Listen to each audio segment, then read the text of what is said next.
इथंच माझी वहिनी राहत होती. मला भरपूर खायला द्यायची. स्वतः उपाशी राहून मला खायला द्यायची. मी आपला भरपूर खायचो, भरपूर. पण आता मला खाऊ कोण देणार?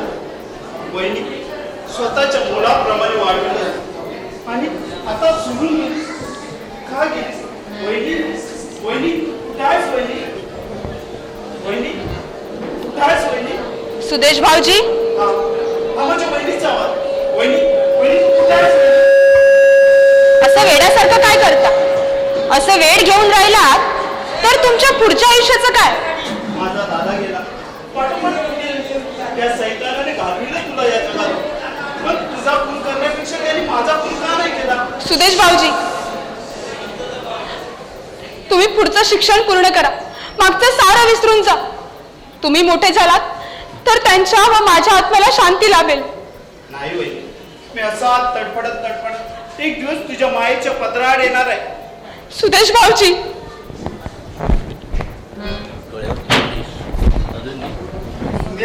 साल्या हरामखोरा हॉस्पिटलमधून बसलास काय रे? मला वहिनीची आठवण आली म्हणून. वहिनी काय करीत बसलास? ती आता थोडीच येणार आहे परत. होय होय, बाळाच्या हाकेला धावून आई नक्कीच येईल. आई नव्हती, वहिनी नव्हती ती आमची. एका देवी समान वहिनीला वहिनी म्हणतो. तू वहिनी आहेस, तू पापी आहेस, तू खून केलास तिचा, तू पापी आहेस, पापी. मी पापी काय? मोठ्या भावाला पापी म्हणतोस? हरामखोरा.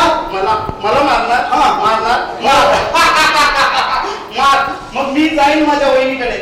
हो, शेवटचा पुरावा तूच शिल्लक आहे, तुला संपवणार आहे.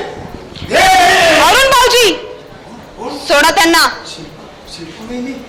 खबरदार मला वहिनी म्हणाल तर. पण तू जिवंत? मी कशी जिवंत असेन? तुम्हीच तर माझा खून केला. अरुण भाऊजी, असा काय गुन्हा केला होता मी? का मारलत मला? सांगा, का मारलत? अरुण भाऊजी, काय या निष्पाप जीवाला छळतात? मला नाही छळलं याने, तुला छळलं. तुझे या सैतानाने हाल केले आणि शेवटी तुझा खून केला. सांगा अरुण, का मारलत मला? का खून केलात माझा? तुमच्या सुखापायी मी माझं सौभाग्य गमावलं. सांगा, का मारलत? का? त्या स्वयंपाकघरात दडायला अगर तिथून बाहेर पडायला जागा नाही अरुण भाऊजी. मी आज तुमच्याकडून या प्रश्नाचं उत्तर घेऊनच जाणार आहे.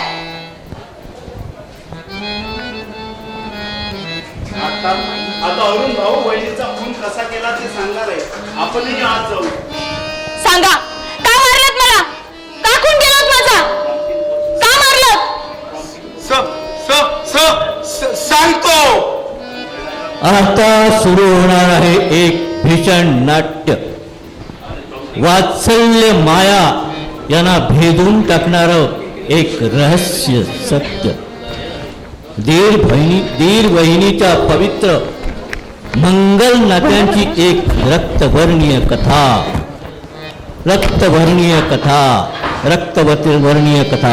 सुस्वागतम सुस्वागतम सुस्वागतम सुस्वागतम.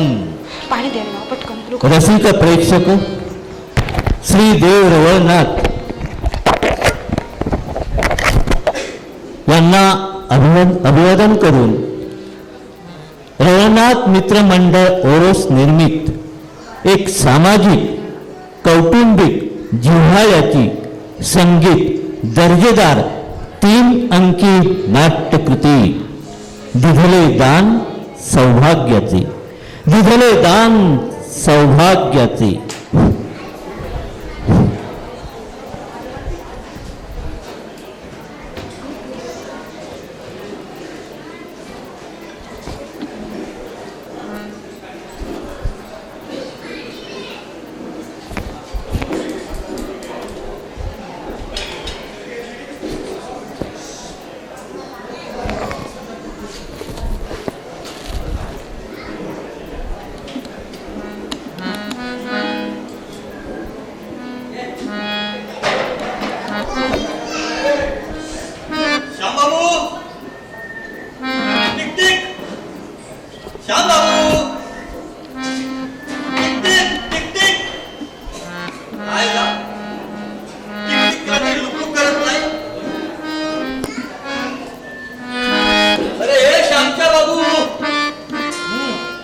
वातावरण ट्रक चालून जागरण झालं.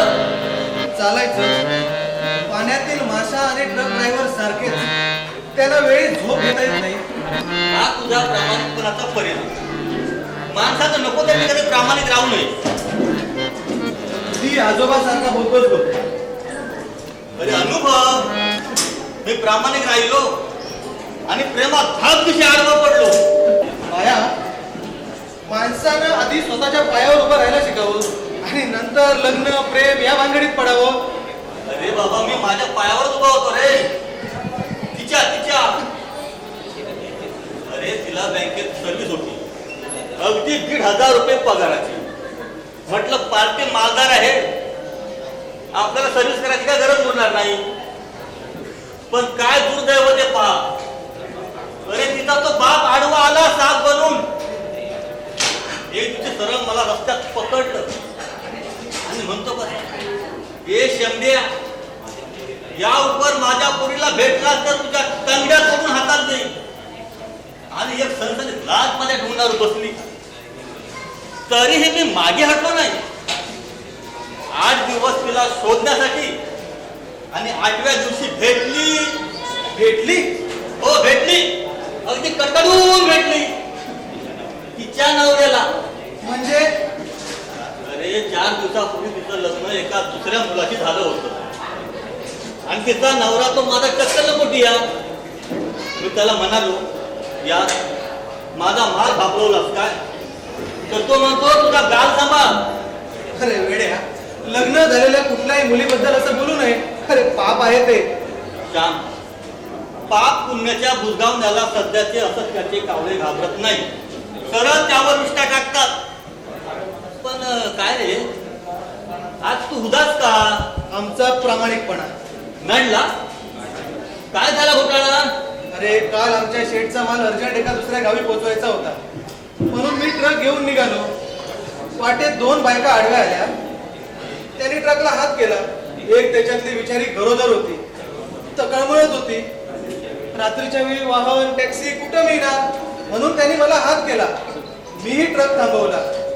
तिच्या जोडीच्या बाईनं म्हटलं, भाऊ माझी बहीण गरोदर आहे, तळमळते आहे, तिला हॉस्पिटलला न्यायला हवं. मी तिला ट्रक मध्ये बसून हॉस्पिटलमध्ये पोहोचून आलो आणि त्या दिवशीचा माल काही मी योग्य वेळेवर पोहोचू शकलो नाही. शेठ जाम भडकला माझ्यावर आणि तुला नोकरीवरनं काढून टाकलं. नाही, मी सरळ ट्रकची चावी शेठच्या अंगावर फेकून आलो. का रे बाबा? तो म्हणाला, तू अशीच माणसे ट्रक मध्ये बसून मधल्यामध्ये पैसे खात असावास. मला फार राग आला. आज 10 वर्ष झाली मी इमाने इतवारी नोकरी करतोय आणि एका असहाय्य बहिणी समान व्हायला ऐनवेळी मदत केली, हा माझा गुन्हा. मला राहवलं नाही. मी सरळ ट्रकची चावी शेठकडे फेकली आणि निघालो. श्यामच्या शेठला दाखवून ठेव. बघतो मी त्याला हाणतो रस्त्यात. नाही बाया, आज 10 वर्ष मी त्याच्या अन्नावर जगतो आहे. त्या अन्नदात्यावर मी हात उचलू? माझा प्रामाणिकपणा त्याला कळेल आणि तो पुन्हा मला कामावर बोलवेल. पण भया, आज सुदेशच्या कॉलेजची फी भरायची होती. अरे रे, रागाच्या भरात विसरूनच गेलो बघ. आता त्याची फी आणि फॉर्म फी कशी भरायची? होय, कालच मला म्हणाला होता, उद्या दादा आला की मी कॉलेजची फॉर्म फी भरेन. तर काय म्हण श्याम, यंदा आपला Sudesh first class first pass होणार. ते माझा सुदेश आहेच कोणी विचार. अय्या, तुम्ही कधी आलात? मला हात तरी मारायची. मी बाहेर कपडे वाळत घालत होते. बरं तुम्ही बसा, मी तुमच्यासाठी गरमागरम चहा करून घेऊन येते. वहिनी 2 कप. बरं. श्याम, दमून भागून नवरा घरी आला की बायकोच्या हातचा गरमागरम 1 कप चहा मिळतात. सारा थकवा कसा निघून जातो नाही? अर्थातच ते बायकोच्या हातावर अवलंबून आहे. पण काही पण व्हाया, मला पत्नी अगदी मनासारखी मिळाली. माझ्या संसारात एवढे कष्ट पडत असताना ती नेहमी हसरी असते. श्रीकृष्णाची बासरी आणि बायको हसरी दोघंही मुक्त करतात. फक्त काळजी वाटते ती अरुणची. नको त्या मित्रांची संगत त्याच्या आयुष्याचा सत्यानाश करणार. तुझा तो सख्खा भाऊ कुणी म्हणणार नाही तसं. अरे तुम्ही दोघंही एकाच उदरातून जन्माला आलात. पण दोघांचे स्वभाव किती फरक. त्याच्या आयुष्याचं पुढं काय होणार कुणास ठाऊक.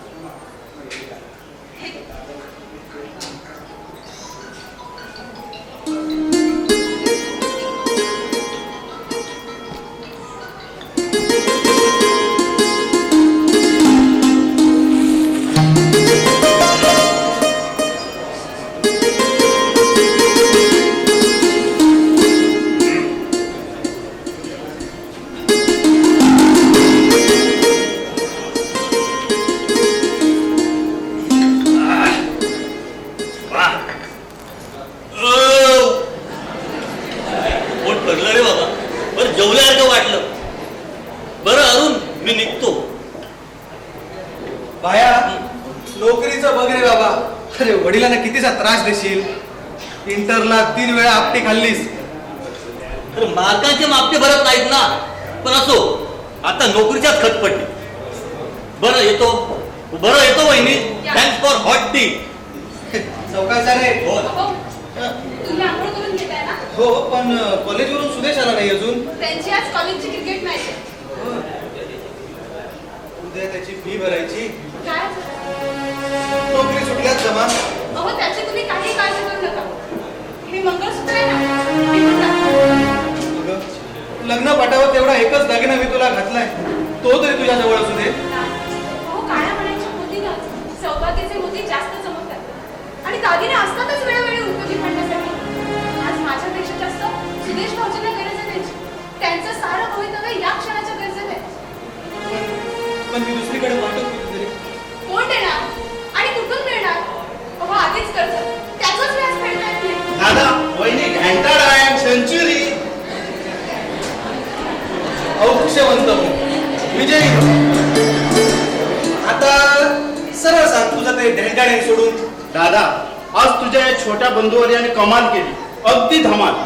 आमच्या कॉलेजच्या 8 गडी अवघ्या 50 धावात गारद झाले होते आणि समोरच्या टीमनं तब्बल 250 धावा केला होता. मग मी क्रिकेटच्या रणांगणात उतरलो आणि क्षणात चित्र पालटलं. दे दनादन चौका छक्का आणि देन विजय पथ सेंचुरी. म्हणजे भाऊजी आज तुमची दृष्टच काढायला हवी तर. नको काढायला दृष्ट आहे मी दृष्ट. तुझं आपलं काहीतरी सुदेश. अहो आज भाऊजींसाठी श्रीखंड आणा ना. अगं पण पैसे ना. अहो देते मी. तुम्ही त्या दिवशी 20 रुपये दिले होते ना, त्यातले 4 रुपये आहे तुझे. बर वहिनी मला वाटतं लहानपणापासून तू श्रीखंड खात असं म्हणून एवढी गोड झाली. काहीतरी. वहिनी तू या घरी आलीस आणि मला हिमालयाची सावली मिळाल्यासारखी वाटते. दिसे मज मग वहिनी मावली. दिसे मज मग वहिनी मावली जशी हिमालयाची सावली. क्रिकेटवीर आता काय कमी होणार का? कवी नको, सध्या त्यांची कीव करावीशी वाटते. अहो हे घ्या आणि लवकर आणा. भाऊजी चला तुम्ही नाश्ता करून घ्या. आलोच बरं का? हो या. आले का स्वारी? रात्रभर घरी नसणारच. मी घरीच होतो. अरुण ओढ जरी खोटं बोलत असले तरी डोळे खरं सांगतात. तिला विचारणार ती काय सांगणार? ती होयच म्हणणार आणि म्हणून तुमचं फावतं. तुझ्या अपराधानं ती पाठीशी घालतीये याचं प्रायश्चित तिला भोगावंच लागणार. आणि तो करीम त्याची का दोस्ती धरलीस? तो तसं काही वाईट नाही दादा. वर्षाकाठी 3-4 वेळा तुरुंगात जाणारा वाईट नाही, नवीनच शोध दिसतोय. तो कसाही असो पण माझ्याशी प्रामाणिकपणे वागतो ना. अरुण सुसंगती सदा घडो सुजन वाक्य कानी पडो या सुविचाराप्रमाणे चाल. नेहमी संगत चांगल्याची धरावी. तो नागपाल हल्ली खतरनाक स्मगलरांच्या टोळीत असतो म्हणे हल्ली. त्याची मैत्री का धरलीस? त्याची मैत्री झाली खरा आहे ती. अरे लाज वाटत नाही खरं म्हणायला. निदान आपल्या वडिलांच्या नावाची तरी काळजी घ्यावीस. अरे तू असा कुसंगतीने बिघडू लागलास तर त्यांच्या आत्म्याला किती दुःख पोहोचेल. दादा अरे आत्मा भूतोय हे सर्व खोटा नाही. मानवानं आपल्या स्वार्थासाठी निर्माण केली. माझा त्यावर विश्वास नाही. ही भीतीची कवच मानवानं आपल्या स्वार्थासाठी निर्माण केली. देवाला तरी मानतोस? देवाला सुद्धा नाही. देवाचं बुजगावणं पुढं उभं करून अगदी सभ्यपणे पैसे उकळणे वाईट. नागपालला शिकवलं वाटतं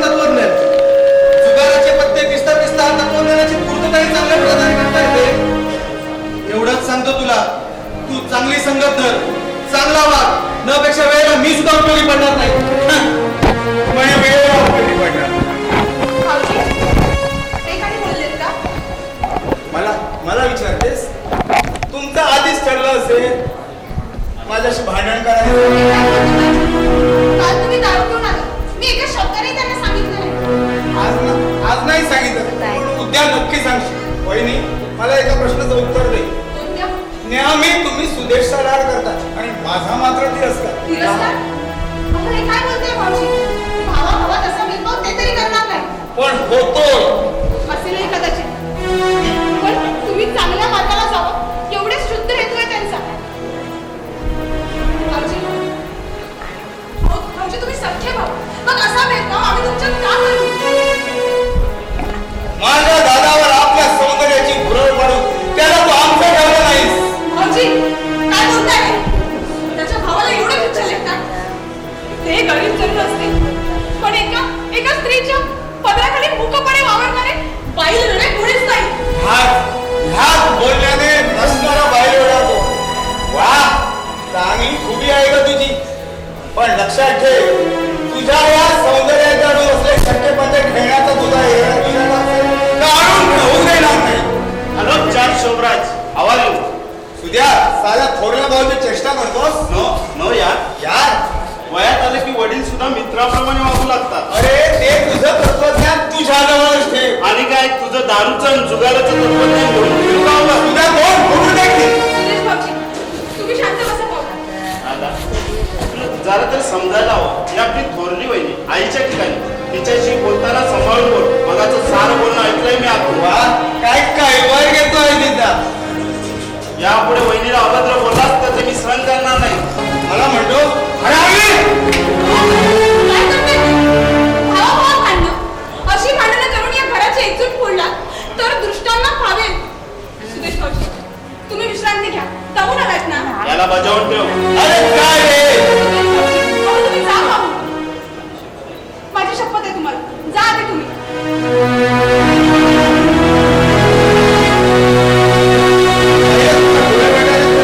लहान मोठं काही करत नाही याला. अहो, अजून लहान आहेत ते. हा घोडाला एवढ्या 3 पोरांचा बाप झाला असता तर यांची किटली. अहो, भाऊजी, आता कुठे चाललात? रात्रभर जागरण करून आलात ना? चला नाश्ता करा आणि विश्रांती घ्या. चला. विश्रांती मिळाली आणि तू जो काही चांगला नाश्ता केलायस ना तो तुझ्या दिलेलाच घे. भाऊजी, अहो, ऐकून तर घ्या.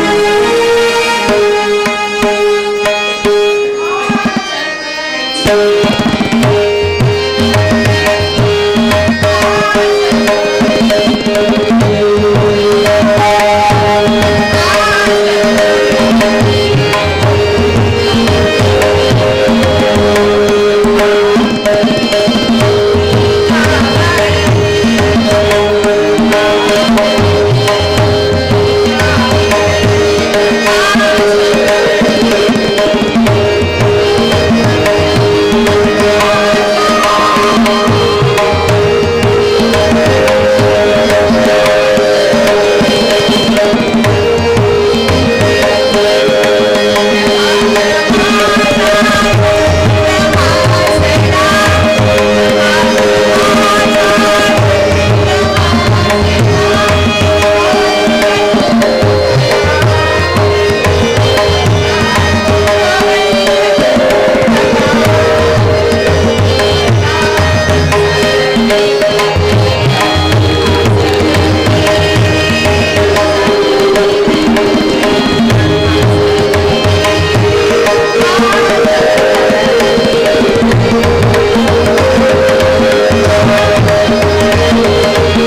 आता चेंज तर नाही लागलं एवढं.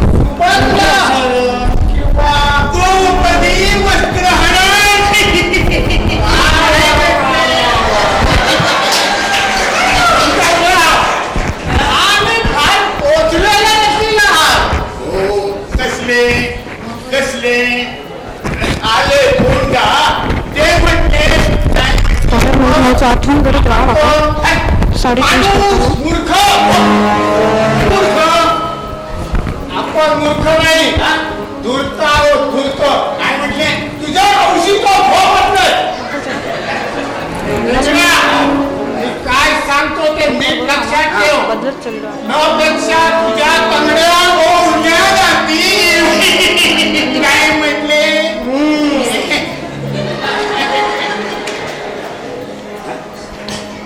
तुला पाहिजे अंक संपला रे बाळा.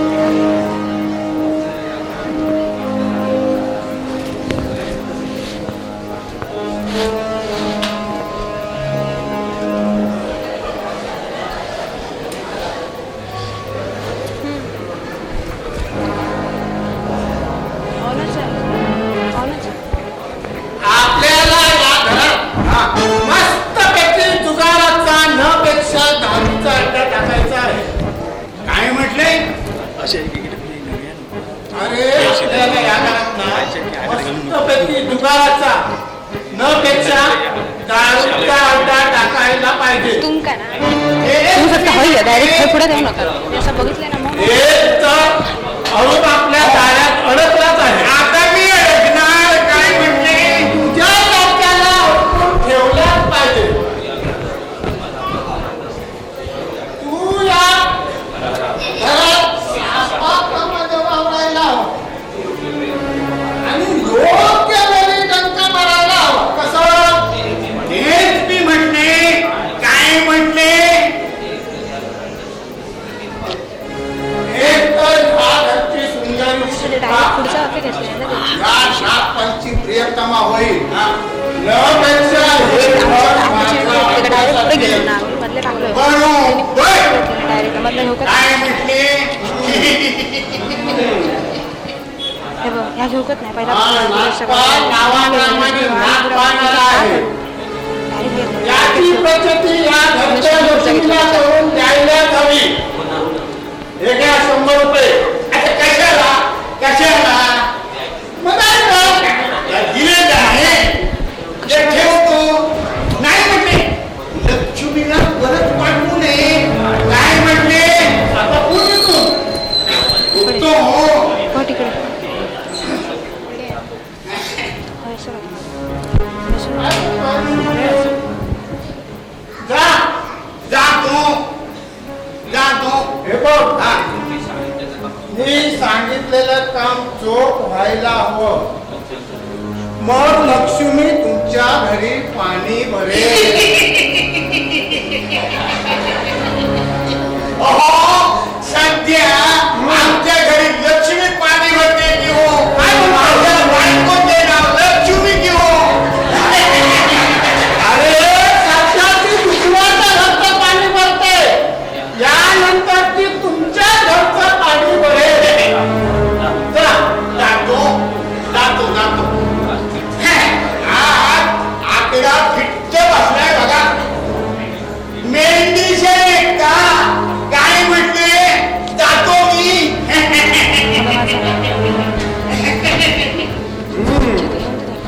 या फेंगड्या नानाला हाताशी धरला खरा, पण आता या घरात काय काय घडतं ते हसत पाहत राहायचं. फेंगड्याला पैशाचा लोभी, मला या त्याच्या लोभीपणाचा फायदा उठवायचा आहे. अरे हो, आमची शहजादी आता करवरते वाटतं.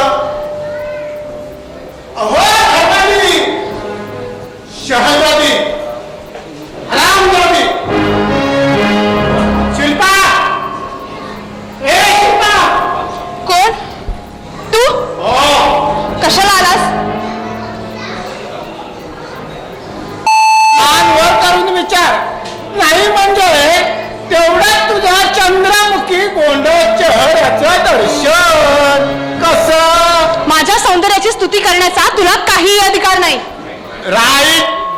अगं तरीही एखादा जातीवरचा जवाहिऱ्या आपला असला तरी खऱ्या खुऱ्या हिऱ्याकडे पाहत राहतो. सौंदर्याची आसक्ती सुटली ग. सौंदर्याची आसक्ती आणि खऱ्या हिऱ्याची पारख करायला जवाहिराच हवा. आय मीन मी जवाहिरा नाही. शक्यता असं म्हणायचं ना तुला? शक्यता नाकारता येत नाही. असं नाही. तरी पण आजपर्यंत या नागपालनं अनेक हिरे हिरकण्या पारखल्यात आणि आपल्या शरीरावर दिल खुलास धारण केलं. शरीरावर पण हृदयावर नाही. हृदयावर विराजमान होतात त्या विरांगणा आणि शरीरावर कचकड्या. तरीही आपली शान चौकात बिघडत नाही. कामाचं बोल. बोलू ना.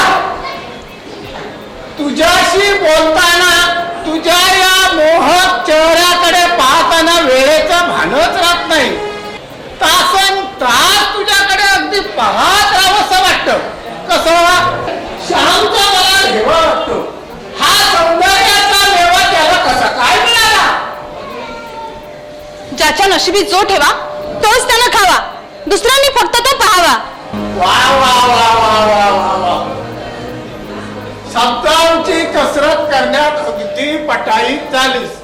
लग्नापूर्वी कशी अगदी गोगलगाई सारखी होतीस आणि लग्न होतात हातपाय बाहेर काढलेस आणि नखही. अगं वागिणीला नसतात न. वेळ पडल्यास गोगलगाय वाटणारी स्त्री सुद्धा वाघिणीचं रूप घेऊन वैऱ्याचा नरड फोडू शकते. आता नीट कामाचं बोल आणि इथून निघून जा. जातो ना. तुझ्या नवऱ्यानं वर्षभरापूर्वी माझ्याकडून 2000 रुपयाचं कर्ज घेतलं होतं. ठाऊक असेल तुला? तुझ्याकडून घेणारे आधीच माहिती असतं ना तर मी त्यांना त्याच वेळी अडवलं असतं. पण ते पैसे घेऊन आल्यानंतर मला कळलं. म्हणजे तुला कळलं तर? अर्थात त्याने पैसे मागतात मी दिले तुझ्याकडे पाहून. माझ्याकडे पाहून देण्याची काहीही गरज नव्हती. अगं नाही कशी. दूरच्या नात्याने का म्हणणं, तू माझी मानव बहीण पण माझ्या हक्काची. पण दुर्दैव तू माझा सम्राट होऊ शकली नाहीस. मला तुझ्या मदतीची काडीचीही गरज नाही. पण तुझ्या नवऱ्याला होती. त्यावेळी त्याला मी मोजून 2000 रुपये दिले. व्याजाचे धरून आतापर्यंत ते 4000 रुपये झाले. काय? हा. आणि ते मला आजच्या आज पाहिजे. आणि हे पैसे देते वेळी त्याने कोऱ्या प्रॉमिसरीवर डोळे झाकून सही केली आहे आणि त्याच सहीने मी तुझे डोळे उघडणार आहे. नागपाल, एका वर्षात व्याजाचे धरून 4000 रुपये झाले आणि हे पैसे उद्यापर्यंत मला परत करायचे आहे. पण ते कसं शक्य आहे नागपाल? सर्व शक्य आहे. भर चौकात सर्वांसमक्ष माझ्या थोबाडीत कसं मारणं शक्य होतं ना तसं हेही शक्य आहे. कसं? त्यात माझी काही चूक नव्हती. नागपाल, 1-2 वर्षापूर्वी घडलेल्या त्या प्रसंगाची एवढी आठवण ठेवशील असं वाटलं नव्हतं मला. काय ठेवणार नाही? 4 चौघात तुझ्या वाडीच्या दारावर हात टाकला. माझ्या थोबाडीत माझी त्याच्या वर अजून माझ्या हृदयावर उमटतात आणि हृदयावर उमटलेलं साधं पुसलं जात नाही. पण सांग ना, त्या मारणात माझी काय चूक होती? आणि दुसरी तिसरी असती ना तर तुला चपलीने फोडलं असतं तुला.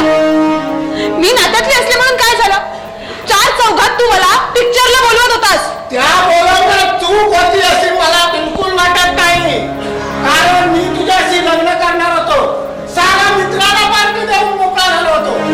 आपल्या पार्टीचे पैसे असे पाण्यात जातील असं मला वाटलं नव्हतं. आणि ते आता दाम दुपटीने वसूल करणार आहे. 2,000चे 4,000 आणि ते सुद्धा उद्याचा सूर्य मावळण्यापूर्वी, न पेक्षा परवाचा सूर्य तुम्ही तुमच्या या घरात पाहू शकणार नाही. थोडे दिवस थांब. हे पालुपद रुंकोच अगदी चांदीसारखं चिकटून राहतं. शेवटची संधी आहे तुम्हाला. उद्याचा दिवस मावळण्यापूर्वी. पण ते कसं शक्य नाप्पा? यांची नोकरी पण सुटली. मला त्याच्या नोकरीशी काही कर्तव्य नाही. मला माझ्या पैशाशी कर्तव्य आहे. येतो मी. हा, एका अटीवर मुदत वाढवायला काय? सारा कर्ज मी माफ करीन. या क्षणाला फक्त मला तुझं एक चुंबन दे. नागपाल 4,000 रुपये किंवा एक चुंबन. चालता हो इथून. आत्ताच्या आत्ता इथून चालता हो. एक क्षण खरंही माझ्या पुढे उभं राहू नकोस. सरकार रस्त्यावर पडायला तयार आहे तर. हो, माझं कुंकू बळकट असल्यावर मला कुणाचीही पर्वा नाही. तरी पडले तरी माझ्या पतीचे 2 हात मला भुईकोटासारखे आणि त्यांचं प्रेम अभेद्य छपरासारखं. मग ठीक आहे. आपलं भुईकोट आणि त्या छप्पर कसं जमीन व्यवस्था करते. आलं तर तुझा नवऱ्याला सांग मी काय बनवत होतोय. येतो मी. अरे नागपाल, केव्हा आलास? बैस ना. शिल्पा, चहा ठेव पाहू. थँक्यू श्याम. मी चहा पित नाही. डायबिटीज असतो आहे का? पण असं घाई? तुझ्या बायको जाऊन निरोप दिलाय. सांगेल ती तुला. येतो मी. अहो, किती उशीर केलात तुम्ही? अगं श्रीखंडाला देखील लाईन. श्रीखंड नोकरी सुटली म्हणाल की काय? तसं नाही रे सदू.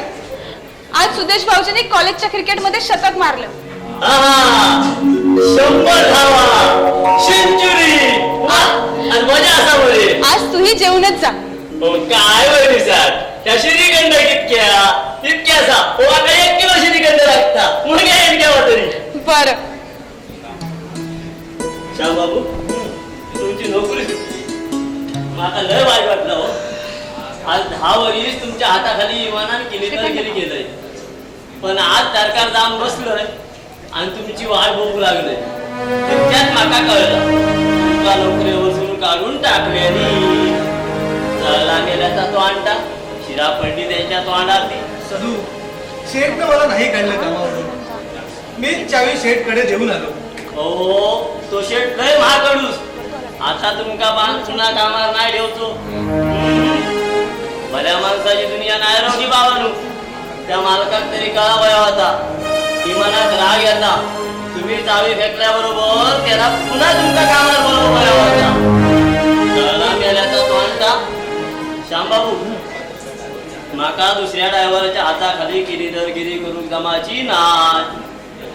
ते ड्रायव्हर मेले रांडेचे खय दुपूर नवटा पावशे झोपतले आणि दंड करून झोपतले. मी आता जाते आणि त्या मालकाच्या पुढे त्या ज्ञानात आपटते आणि माझा दुपूर राजीनामा देते. सदू, असा अविचार करू नकोस. अरे, तुझ्या पगारावर तुझं पूर्ण कुटुंब पोचलं जातं. शिवाय तुझ्या पगाराकडे तुझ्या सगळ्यांचे लक्ष लागून राहिले असते. तुझी बहीणही लग्नाची झाली आहे. सगळा डोळ्यासमोर दिसता पण करताला असतात. माका दुसऱ्या ड्रायव्हराच्या हाताखाली गिरी करून जमाची ना. त्यापेक्षा हॉटेलात रवान कप बशी देऊन या कप बशी. असा अविचार करू नकोस सदू. इतर ड्रायव्हर कसे का वागेना? आपण आपलं काम केलं की बस. ओ, त्यांचा दुखून कामच करूचा लागता. केव्हा तरी बाटली आणा, बाई आणा. तरी पण आपण स्पष्ट सांगावं. स्पष्ट मग हे झाला आमचा तळपाट. मी जाते शांबाबू. माका काय जीव धरवत नाही. आता काय तो जास्त जर बोललो तर ह्या कॅनातला डिझेल त्याच्या डोक्यात होत धरत आणि आग लावून येते. अरे सदू, सदू, वेडा रे वेडा. आज 10 वर्ष माझ्या हाताखाली क्लीनर करतोय. इमानी, साधा. शिल्पा, रे शिल्पा, हा? मगाशी तो नागपाल काय म्हणत होता? तुम्ही त्याच्याकडनं 2,000 रुपये कर्ज घेतलं ना, तेच मागायला आला होता. कधी द्यायचे म्हणाला? उद्या संध्याकाळपर्यंत. उद्या? कसं शक्य आहे ते? एकूण 4 हो. अगं मी तर फक्त 2,000 घेतले होते. एका वर्षात 2,000 रुपये फक्त व्याजच झालं म्हणतोय. नाही नाही नाही शक्य नाही. तो म्हणाला होता की तो व्याज घेणार नाही. आपण एका संविधानाच्या विळख्यात पुरते गुरफटले गेलो. त्याने तुमची कोऱ्या प्रॉमिसरी नोटवर सही घेतली ना? हो पण तो म्हणाला होता की इन्कम टॅक्स वाचवण्यासाठी अशी कागदपत्र दाखवावी लागतात. तिथेच फसलात तुम्ही. त्याने तुमच्या भोळ्या स्वभावाचा पे मानून पुढे फायदा उठवला. नाही तो तसं करणार नाही. हा तुमचा गैरविश्वास आहे. तो अट्टल गुन्हेगार आहे. त्याला हे घर जप्त करायचंय किंवा काही नाही. उद्याच्या उद्या आपण त्याला पैसे कुठून देणार? एक तर ऐन वेळी नोकरी गेली. शिवाय शिवाय सुरेशच्या कॉलेजची फी भरायची. त्यांच्या पुढची तुम्ही काही काळजी करू नका. अहो हे मंगळसूत्र आहे ना? शिल्पा हा ना. अहो काळ्या मण्यांच्या मोतीनच स्त्रीच्या गळ्याला खरी शोभा येते. काळ्या मण्यांच्या मोतीनच स्त्रीचे सौभाग्याचे दागिने चमकून दिसतात ना. अहो आज माझ्यापेक्षा जास्त सुदेश भाऊजींना गरज आहे याची. आणि दागिने असतातच वेळोवेळी उपयोगी पडण्यासाठी. मला दागिन्यांची गरज नाही. आज सुदेश भाऊजी नाही आणि मी ते दागिन्यांच्या हव्यासापोटी त्यांची ही सुवर्ण संधी दौडू देणार नाही. हे घे.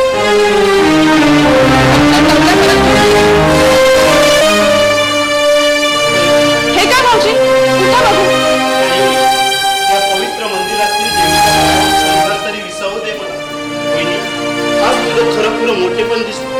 आज तुझ्यातली देवता दिसली. वहिनी, आज खरोखरच माझी आई तिचे जीवन होऊन मला भेटली. वहिनी, या तुझ्या मंगळसूत्रात माझं आयुष्य बांधलं. वहिनी, मी तुला इतक्या दागिन्याने मडून काढीन की एखाद्या प्रसिद्ध मंदिरातील देवीच्या अंगावर देखील तेवढे दागिने नसतील. नाही भाऊजी, मला दागिने नकोय. मला भाऊ या घरात आहे आणि तुमच्या रूपाने मला भाऊ भेटले. यांच्या पायी मी माझं सारं आयुष्य वाहिले. त्यांचं हे आयुष्य आणि आमचं हे घर भरून काढणं हेच माझं कर्तव्य. हीच तर माझ्या पातिव्रत्याची पुण्याई.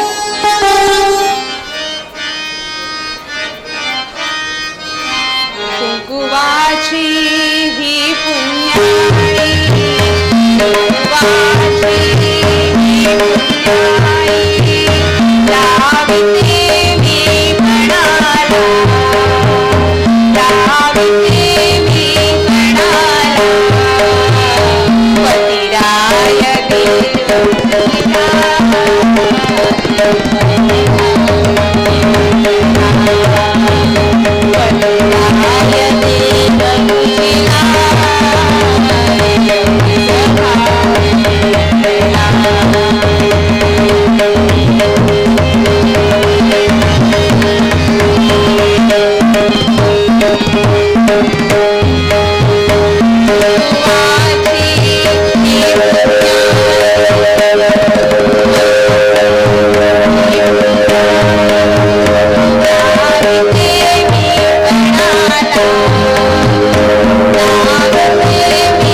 माझे सुदेश भाऊजी किती किती हुशार आहेत देवा, त्यांना भरघोस यश दे. फर्स्ट क्लास फर्स्टने पास होऊ दे त्यांना. सावधान मी तर त्यांना श्रीखंडच द्यायला विसरले. सावधान मी आले की लगेचच त्यांचा दिवस झाला. सावधान सावधान. शिल्पा, आज तू या घरात त्यांना वाढशील. आज तू या घरात त्यांना वाढशील. उद्या तू या घरात नसणार. उद्या तू या घरात नसणार. उद्याचा रवी अस्त तुमचे येथील वास्तव्य संपुष्टात आणणार आहे. पतिव्रते शिल्पा, तुझ्या पातिव्रत्याची खरी कसोटी उद्या आहे. तुझ्या कुंकुवाचा खरा प्रताप तुला उद्या दाखवायचा आहे. सावधान सावधान. येणाऱ्या प्रसंगाला मी माझ्या पातिव्रत्याच्या जोरावर टक्कर द्यायला समर्थ आहे.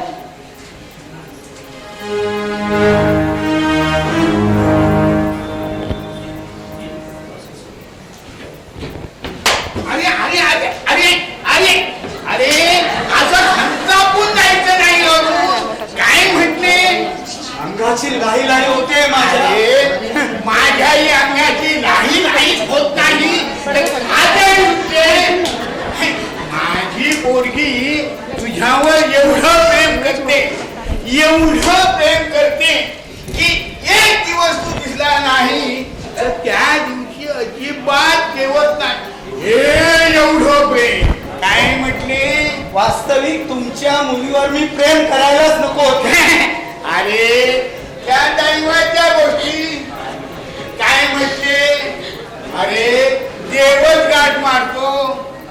नाना, मला एका गोष्टीचा आश्चर्य वाटतं की तुमची मुलगी स्वप्ना आज 6 महिने माझ्या मागे लग्न लवकर करूया, लग्न लवकर करूया असा लकरा नेहमी लावायचा. पण काल मी तिला म्हणालो 2 दिवसात लग्न करू. त्यावेळी तिने तुझ्याशी लग्न करण्यास नकार दिला. होय, स्पष्ट म्हणाले मला, एवढ्यात मी तुझ्याशी लग्न करू शकत नाही. त्याचे कारण विचारलेस? काय म्हटले? पुष्कळ खोदून खोदून विचारले, पण कारण सांगण्यास ती कबूल होईना. खरे सांगू, मला समजले तिने तुझ्याशी लग्न करण्यास नकार दिला. हे समजतात मी तडा घरी गेलो आणि तडा तिच्या कांशीला 2 वाजवल्या. काय म्हटले?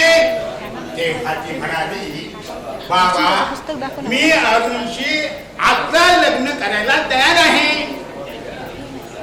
पण त्यांची वहिनी मला त्यांच्या घरात सुखानं राहू देईल का? तिला वाटतं आपलं स्वतःच सगळं घर आणि मग माझ्यामुळं त्यांच्या घरात कलह निर्माण होईल.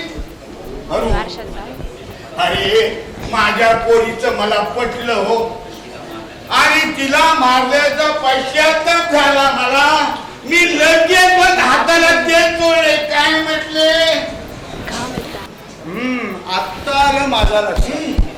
आज इथे एकट्याचे माझे होणारे हाल ती पाहते आहे. दादा सुद्या सगळी एका बाजूला, मी एकटा. मी काय त्यांचं घोडं मारलाय कुणास ठाऊक. अरे सरळ हिशेब आहे.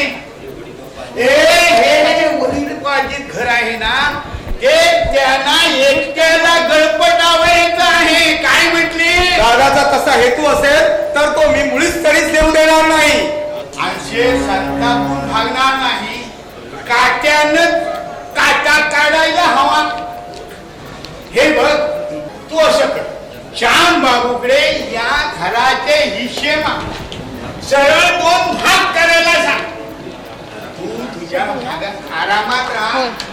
मग त्यांची कटकट कशी होणार तुला? साधा सरळ बिन भांडणाचा मार्ग. काय म्हटले? ठीक आहे, उद्या त्याचा सोक्षमोक्ष लावतो.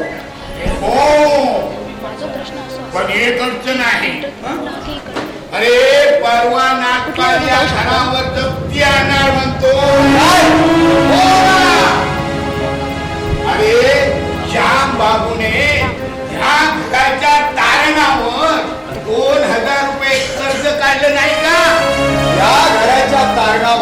एकट्याच्याच मताने दादाला कर्ज घेण्याचा अधिकार काय? हे बघ, त्याबद्दल तू अजिबात चिंता करू नको. मी नागपालकडे शब्द टाकेन, दादाला तो घरातून बाहेर काढेल आणि तुला एकट्याला इथं राहायला देईल. काय म्हटले? साधा सरळ बिन भांडणाचा मार्ग. मग बघ माझी पोरगी कशी फुलपंखीसाठी उडत उडत येऊन तुझा संसार कसा सुखाचा करते. दादा एवढ्या थराला जाईल असं वाटलं नव्हतं मला. कर्ज घेताना निदान मला विचारायला तरी पाहिजे होतं. आणि आता तुमच्या घरगुती प्रकरणात मी बोलू नये, पण काय करणार? आमचा एकुलता एकच तू जावई होणार ना, मग जावयाचं पाहायला नको. ही काय म्हटली? तुम्ही एकटेच माझंही पाहत कुठवर बसणार. यातून माझ्या सुखाचा मार्ग मला शोधला पाहिजे.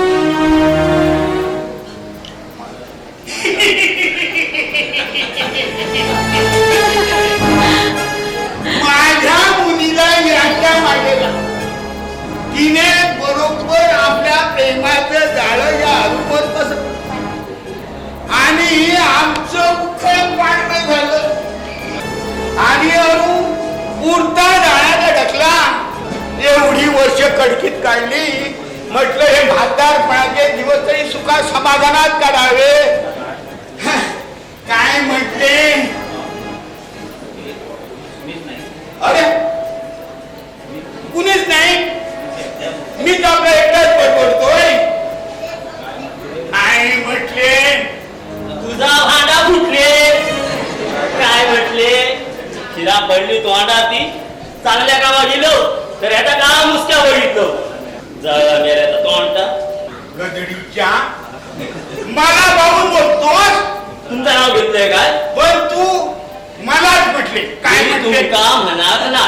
तू म्हटले. होय म्हटले. काय करते ठेंगड्या नाना? सांगून ठेवतो, मला फेंग्या नाना म्हणू नको. मी काय फेंग आहे काय? काय मान पण सगळे तुमका फेंगड्या नानाच म्हणतो.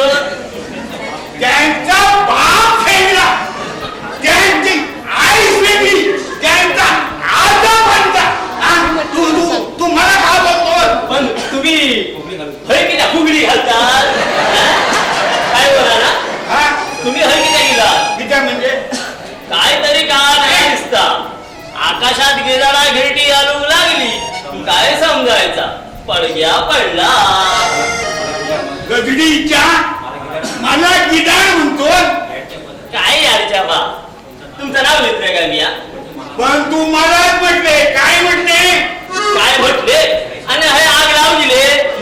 पण त्यांनी ना तुमका या सगळ्यांना ठेवते हा. काय? या घरात जर आग लावची तुमची कारस्थाना असतील तर तुमच्या ह्या धोत्र्याला आग लावतं. म्हणजे तुमचा पहिल्यांदा काय लावताना चिंच्या फार फार फूल फूल थो नारळ फुटलो. रामखोरा माझ्या म्हाताऱ्याची नालस्ती करतो. हलकट नालायक. नाना तुमची घर मस्करी करतो. तुमच्या ह्या नारळाची मस्करी करते. सजो या नानाशी सामना घ्यायला गेला तर भारी पडेल तुला. सांगून ठेवतो. सारी सारी पण झेंगून आल्या आमचे पण हात काय केळी खाऊ गेले नाही.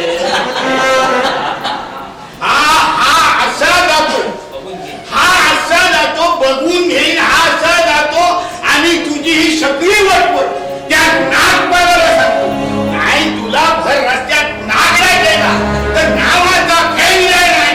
काय म्हटले? शेवटी श्यामबाबू. हो श्यामबाबू. कोण? सदू? अरे परतलास?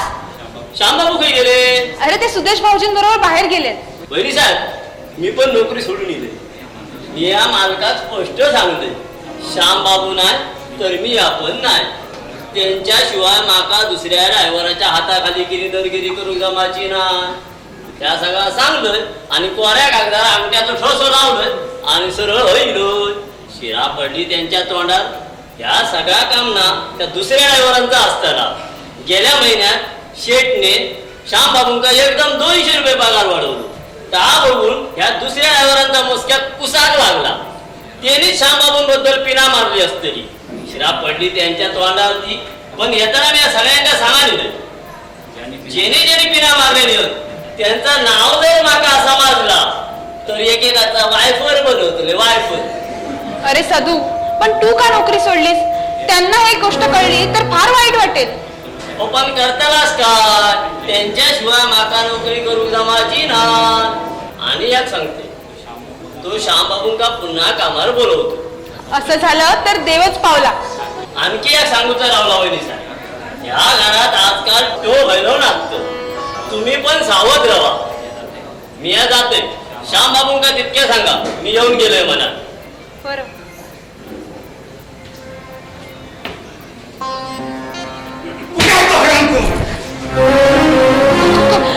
कोण तुम्ही? शंभू, मला त्याचा खून करायचा आहे. रक्ताने कुणाच्या? नागपालच्या भैरवा उभा पाडून त्याचा कोता सुकट घालणार आहे. त्याकडे तुरुंग करून फरारी झालो आहे. नागपाल इथं आला होता का? थोड्या वेळापूर्वीच इथून गेले ते.